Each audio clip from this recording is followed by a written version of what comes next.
India market invest মাইন্ডসেটে আপনাদের স্বাগত। যারা চ্যানেল নতুন এসেছেন তাদেরকে হলো প্লিজ চ্যানেলটাকে সাবস্ক্রাইব করবেন, একটা লাইক করবেন, বেল আইকনটা প্রেস করবেন, তার সাথে অল বাটনটা প্রেস করবেন, নোটিফিকেশনটা কিন্তু সঙ্গে সঙ্গে আপনাদের কাছে গিয়ে পৌঁছাবে।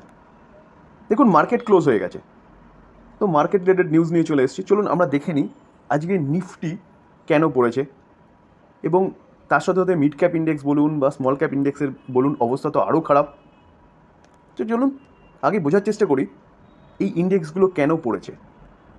দেখুন, নিফটি ফিফটি, আজকে নিফটি ফিফটিকে দেখলে দেখাবে কিন্তু কীরকম 1.51% কিন্তু পড়েছে, প্রায় 338 পয়েন্ট নিচে পড়েছে। এবং সবচেয়ে বড় ব্যাপার হচ্ছে নিফটি কিন্তু 22,000-এর নিচে ক্লোজ দিয়েছে। তো 22,000 কিন্তু একটা সাপোর্টের কাজ করছিল, সেই সাপোর্টটা কিন্তু নিফটি আজকে ব্রেক করেছে।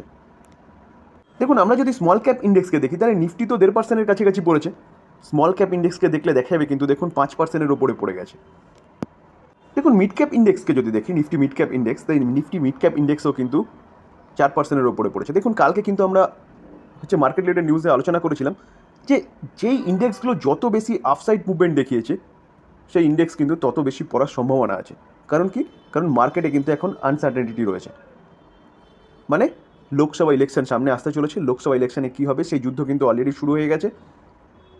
ডেট জাস্ট সম্ভবত হচ্ছে 14 তারিখ, অর্থাৎ আগামীকাল কিন্তু ডিক্লেয়ার হতে পারে, এরকম রিপোর্টের মাধ্যমে পাওয়া যাচ্ছে।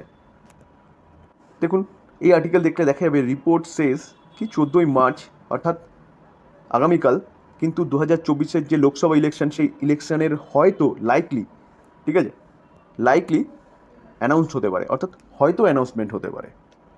তো সেই জায়গায় দাঁড়িয়ে স্যার মিড ক্যাপ ইন্ডেক্স এবং স্মল ক্যাপ ইন্ডেক্স কিন্তু খুব ভালো রিটার্ন দিয়েছে।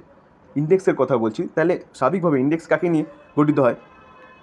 স্মল ক্যাপ কোম্পানি বা মিড ক্যাপ কোম্পানিকে নিয়ে গঠিত হয়। তো যেই কোম্পানিগুলো বা যেই ইন্ডেক্সগুলো যত বেশি আপসাইড মুভমেন্ট দেখিয়েছে লাস্ট এক বছরে, কোম্পানিগুলো কিন্তু তত বেশি কারেকশন হবে। কেন কারেকশন হবে? কারণ যারা শর্ট টার্ম ইনভেস্টার যারা পজিশনাল ট্রেডিং করেন তারা কিন্তু প্রফিট বুকিং করবে, কারণ ভালো কিন্তু একটা প্রফিটে সবাই রয়েছে। তো আমরা তার পাশাপাশি দেখে নিই গ্লোবাল মার্কেট থেকে কোনো খারাপ সংকেত বা কোনো খারাপ নিউজ পাওয়া যাচ্ছে নাকি। দেখুন, ডাউ জোন্সকে দেখলে দেখাবে কিন্তু কালকে ক্লোজ হয়েছে কত? পজিটিভ ক্লোজ হয়েছে, 0.61% ওপরে ক্লোজ হয়েছে। S&P 500 1.21% ওপরে ক্লোজ হয়েছে। ন্যাসড্যাক কিন্তু 1.5% ওপরে ক্লোজ হয়েছে। তাহলে যে আমেরিকার মার্কেট সেখানে কিন্তু ভালোই কালকে আপসাইড মুভমেন্ট দেখিয়েছে। কেন কি? কারণ কালকে কিন্তু লেট নাইটে আমিও একটা ভিডিও আপলোড করেছিলাম যেখানে কিন্তু ইউএসের ইনফ্লেশন ডেটা এবং আমাদের ইন্ডিয়ার ইনফ্লেশন ডেটা যেটা বেরিয়েছে সেটা কিন্তু ডিসকাস করেছিলাম। তো সেখান থেকে বোঝা যাচ্ছিল যে ইউএসের মার্কেট কিন্তু পজিটিভ যাবে। তো সেই হিসাবে কিন্তু ইউএসের মার্কেট পজিটিভ গেছে, এবং আমরা দেখিয়েছিলাম ইউরোপের মার্কেটও কিন্তু কালকে পজিটিভ যাচ্ছিল। তো ইন্ডিয়ার মার্কেটও কিন্তু পজিটিভ ওপেন হয়েছে।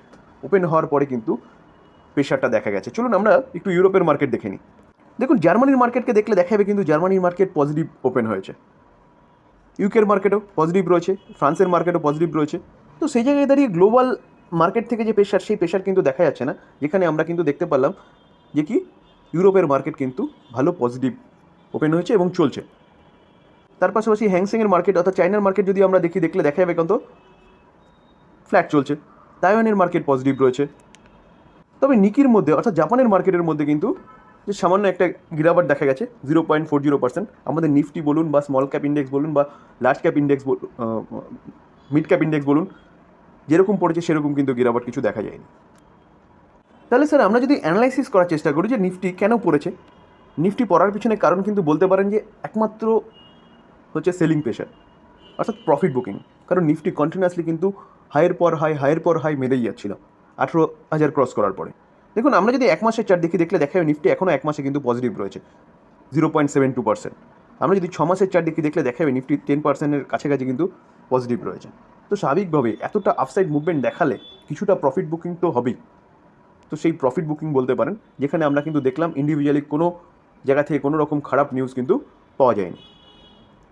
আর স্মল ক্যাপ ইন্ডেক্স আর মিড ক্যাপ ইন্ডেক্স কিন্তু ভালো আপসাইড মুভমেন্ট দেখিয়েছে বলে কিন্তু ওখানে কন্টিনিউ প্রেশারটা বেশি আছে তুলনামূলকভাবে নিফটির থেকে।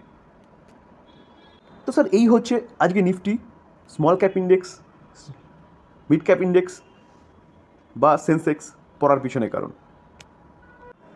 তো এই ছিল আলোচনা, আজকে নিফটি কেন পড়েছে সে নিয়ে ডিটেলসে আলোচনা করার চেষ্টা করলাম। যদি আলোচনাটা ভালো লাগে, যারা চ্যানেল নতুন এসেছেন তাদেরকে হলো প্লিজ চ্যানেলটাকে সাবস্ক্রাইব করবেন, একটা লাইক করবেন, বেল আইকনটা প্রেস করবেন, তার সাথে অল বাটনটা প্রেস করবেন, তাহলে নোটিফিকেশনটা কিন্তু সঙ্গে সঙ্গে আপনাদের কাছে গিয়ে পৌঁছাবে। থ্যাংক ইউ, ভালো থাকবেন।